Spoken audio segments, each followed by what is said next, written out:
Picture this. Mid-meeting, your boss looks up and says, "The lead just left. You'll take over the flagship project." Every head turns toward you. Your stomach sinks and your mouth says, "Sure." 3 months later, the promised resources never arrived. The goal has changed 3 times, and the launch keeps slipping. The project dies, and the blame lands squarely on you. In the post-mortem, you blame yourself for not grinding hard enough. Wrong. You didn't lose this battle in any of those 3 months. You lost it the second you said sure. 2,500 years ago, the very first chapter of The Art of War was written about exactly this death. Today we're breaking down Chapter 1, Laying Plans. Laying plans opens the whole book, and its first line sets the tone. The art of war is of vital importance to the state. It is a matter of life and death, a road either to safety or to ruin. Hence it is a subject of inquiry which can on no account be neglected. But the money line comes at the end, in Lionel Giles's translation. Now the general who wins a battle makes many calculations in his temple ere the battle is fought. The general who loses a battle makes but few calculations beforehand. The temple calculation means laying out both sides' cards and running the war on paper before a single soldier moves. Sun Tzu is blunt. Battles aren't won in the field, they're won in the counting. Fighting merely executes a result that was already computed. And this isn't mysticism. Sun Tzu hands you a concrete checklist with 5 items. He calls them the 5 factors. Translate the 5 factors into workplace terms, and you get 5 ledgers to check before accepting any project. Alignment, timing, terrain, people, and rules. One at a time. Ledger 1, alignment. Does leadership actually want this to win? Don't listen to the word priority. Watch behavior instead. How many times has the top executive mentioned it in public? Is the budget dedicated or scraped from leftovers? A project that's only called important when someone needs a volunteer has no alignment. Ledger 2, timing. What season is the company in?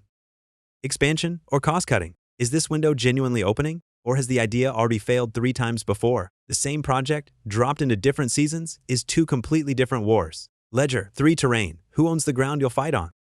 The data, the systems, the critical APIs. Can you move on them directly, or does every step queue behind another team, fighting on someone else's terrain? The longer your supply line, the faster you die. Ledger 4, people. Is the team real? Are the promised engineers written into the project charter, or is it, we'll sort staffing later? One missing key role doesn't double your timeline. It makes it uncontrollable. Ledger 5, rules. Is the game defined? Whose scorecard does this count on? Who breaks ties when 2 directors disagree? On a project with fuzzy rules, victory gets divided and defeat gets delivered to you. 5 ledgers. And then Sun Tzu adds the comparison step. Score each factor, side by side. Many points, strong odds. Few points, weak odds.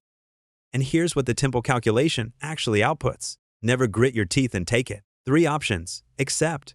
Renegotiate the terms. Then accept or decline. Computing few points and taking the project anyway isn't courage. It's volunteering to staff someone else's bad decision. Here's a typical scene, a composite case, stitched together from many people's stories. You've probably watched some version of it happen.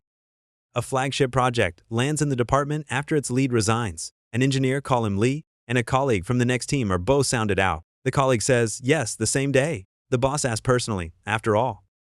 Lee doesn't race him. He spends 2 days on exactly 3 tasks. Task 1. Coffee with the departing lead, asking the real reason for leaving. The answer. The goal was rewritten 3 times in 6 months, each time from scratch. Task 2. Check the resources. The 2 front-end engineers promised at kickoff never actually joined. Task 3. Check the scorecard. The project's KPI sits under another department. If it succeeds, the credit book's there first. Then, he walks into his boss's office with a 1-page list of conditions. The goal stays frozen for 1 quarter. The front-end staffing gets written into the charter. The KPI ownership gets settled in writing. All 3 met, and he's in. The boss agrees to 1.5. Lee politely declines and picks up a small project nobody wants instead. The colleague gets the flagship, as he wished. 9 months later, the flagship is on its 3rd lead, and the colleague carries the blame in the review. Lee's small project ships on target, quarter after quarter, and becomes the department's benchmark. Where did Lee win? Not in execution, not in talent. He won by losing this war on paper first, instead of losing it in person. That is calculating in the temple. Lose 100 times on paper if you must. Just don't spend 9 months of your life verifying someone else's bad math. 3 moves you can use tomorrow. 1. Write the 5-line checklist. Before accepting anything, put 5 lines on paper. Alignment, timing, terrain, people, rules, 1 sentence each. Any line you can't fill in is a landmine. 2.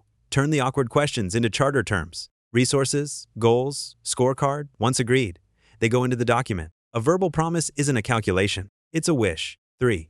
Keep your right to refuse. Your time is the only army you command. When the math doesn't work, renegotiate or decline out loud and save your army for a war it can win. Next episode, still in laying plans. All warfare is based on deception, managing information in negotiations and promotion windows, what to reveal and what to keep. See you then.